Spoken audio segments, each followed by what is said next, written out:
Bonjour, je lis dans l'évangile de Jean, au chapitre 19, ce court passage concernant la crucifixion de Jésus. Jésus, portant sa croix, arriva au lieu du crâne qui se nomme en hébreu Golgotha. C'est là qu'il fut crucifié, et deux autres avec lui, un de chaque côté et Jésus au milieu. Pilate fit une inscription qu'il plaça sur la croix et qui était ainsi conçue: Jésus de Nazareth, roi des Juifs. Qui était cet hypothétique roi des Juifs? Pilate, le gouverneur, a fait placer cette inscription sur le haut de la croix: Jésus de Nazareth. Nazareth étant une bourgade en Israël à l'époque, bourgade pas très importante. Mais avant de vivre à Nazareth, les évangiles nous enseignent que Jésus est né à Bethléem. À Bethléem. C'est là que le Fils de Dieu, quittant la gloire éternelle et infinie du ciel, s'est fait homme. Il est né dans un corps semblable au nôtre. Et pourquoi? Parce que Dieu nous a aimés. Dieu a aimé l'humanité. L'évangile de Jean le résume ainsi: Dieu a tant aimé le monde qu'il a donné son Fils unique afin que quiconque croit en lui ne périsse point, mais qu'il ait la vie éternelle. Dieu nous a aimés. Jésus naissant à Bethléem, c'est la preuve de l'amour de Dieu pour vous, pour moi, pour l'humanité tout entière. Jésus de Bethléem. Ensuite seulement, Jésus a vécu à Nazareth. Son enfance, son adolescence, sa jeunesse. Nazareth, c'est à l'époque un des villages d'Israël. L'Évangile dit qu'à cette époque, à l'âge de 30 ans, Jésus a commencé un ministère public. Et l'Écriture dit: Jésus allait de lieu en lieu, annonçant le message du royaume de Dieu et guérissant de toute maladie et de toute infirmité. Jésus de Nazareth, c'est l'annonce du message du royaume de Dieu confirmé par des guérisons et des miracles. Et si Jésus de Bethléem, c'est la preuve de l'amour de Dieu pour nous, Jésus de Nazareth, c'est la démonstration de la puissance de Dieu pour nous. Aujourd'hui encore, dit la Bible, Jésus n'a pas changé. Il est le même qu'autrefois et le même pour toujours.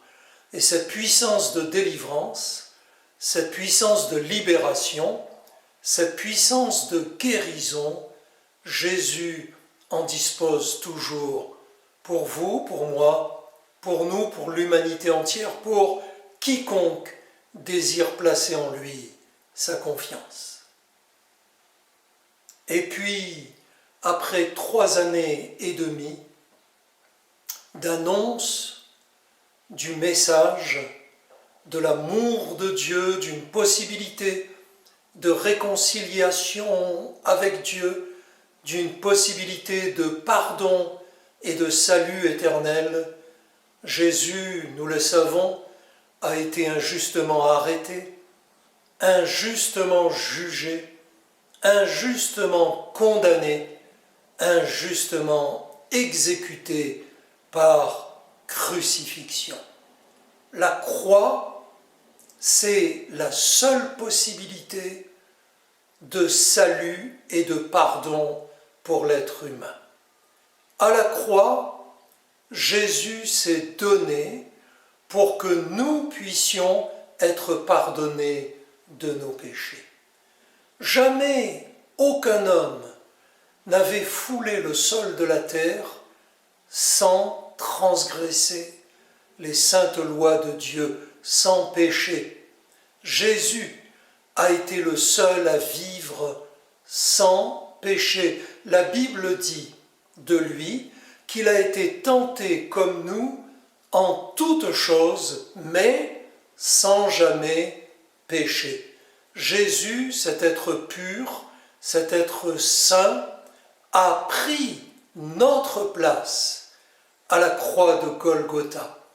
Jésus a donné sa vie pour que nous puissions être pardonnés et sauvés, car il a été le seul à pouvoir assumer le poids de nos fautes, de nos erreurs, de nos transgressions, de nos péchés. C'est pourquoi la Bible dit qu'il y a un seul Dieu, mais aussi un seul médiateur entre Dieu et les hommes, Jésus-Christ. La croix de Jésus, c'est la seule possibilité de salut. Jésus de Golgotha, c'est le Fils de Dieu donnant sa vie pour vous, pour moi, pour quiconque croit en lui. Et puis enfin, je voudrais vous parler de Jésus du tombeau vide. Quelle drôle d'expression! Après sa mort sur la croix, Jésus a été placé dans un tombeau taillé dans le roc, devant lequel on a fait glisser une lourde, énorme pierre sur laquelle on a apposé des scellés et devant lequel tombeau on a mis des gardes armés.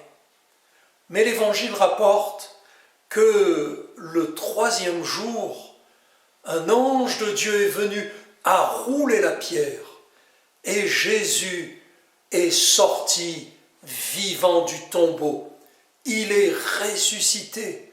Pendant des semaines et des semaines, il en fera la démonstration en se présentant à ses disciples, en mangeant avec eux, en discutant avec eux, en leur permettant de le toucher, de constater qu'il était réellement ressuscité, avant de repartir au ciel où désormais il se tient à la droite de Dieu et où il prie pour toutes celles et ceux qui ont placé en lui leur foi. Jésus du tombeau vide, c'est une espérance, une merveilleuse espérance, celle du ciel ouvert pour nous. Jésus a ouvert une porte dans le ciel pour nous permettre d'y accéder et de vivre éternellement auprès de lui et auprès de Dieu, son Père. Pilate avait mis cette inscription sur la croix, Jésus de Nazareth, roi des Juifs. Elle était très réductrice, car en fait, avant d'être Jésus de Nazareth, Jésus a été Jésus de Bethléem, la preuve de l'amour de Dieu pour toute l'humanité. Puis effectivement Jésus de Nazareth, la démonstration de la puissance infinie de Dieu mise à la disposition de celles et ceux qui croient en lui. Et puis ça a été Jésus de Golgotha, la croix, le seul moyen de pardon, de salut pour vous, pour moi, qui avons placé en lui notre confiance. Et enfin Jésus du tombeau vide, l'espérance de la vie éternelle. Jésus n'est pas que le roi des Juifs, comme Pilate le pensait, voyez-vous, il est le roi éternel de quiconque, homme, femme, de toutes couleurs, de tous horizons, de toutes conditions sociales, qui veulent placer en lui leur espérance, leur foi, leur confiance. Pourquoi pas vous, aujourd'hui? Jésus peut devenir aujourd'hui votre roi. Je le souhaite de tout mon cœur. Que Dieu vous bénisse.